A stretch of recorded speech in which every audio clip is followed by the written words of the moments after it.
এই নিয়ামতগুলা কোরআনের পাখিদের জন্য। আর কোরআনের পাখিরা এই যে ওই পাশে যে বিল্ডিংটা দেখা যাচ্ছে, ওই যে নীল বিল্ডিংটা দেখা যাচ্ছে, এই বিল্ডিংটাই হচ্ছে গিয়ে 3 তলা 4 তলা অনেক বড় একটা বিল্ডিং।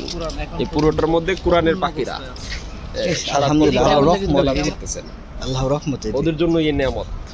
সারা দুনিয়া সবকিছুকে ধ্বংস হয়ে গেল, কোরআন ধ্বংস হবে না, এটা তাকে সকলে নামাজ পড়বেন। আসলে মুসলিমদের জন্য নামাজ আদায় করার পর যে একটা প্রশান্তি, আর বিশেষ করে মসজিদ মানে হচ্ছে কি শান্তির জায়গা, এর মতো শান্তির জায়গা আর দুনিয়াতে কোথাও নেই।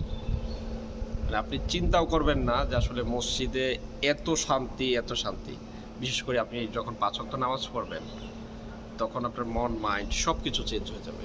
আর বিশেষ করে আমরা যেই জায়গায় আছি এখন, এই জায়গাটা হচ্ছে গিয়ে কোরআনের পাখির, হ্যাঁ, কোরআনের পাখিরা এখানে কোরআন শরীফ তেলাওয়াত করেন সারাক্ষণ। হ্যাঁ, আল্লাহ এবং আল্লাহর বান্দারা, আল্লাহর প্রিয় বান্দারা এখানে চলাফেরা করেন, খেলাধুলা করেন, পড়াশোনা করেন। আর এই জায়গাটা তো অবশ্যই শান্তির হতেই হবে। আল্লাহর ঘর, এর মতো শান্তির জায়গা আর কোথাও নেই। ভালো থাকবেন। আসসালামু আলাইকুম।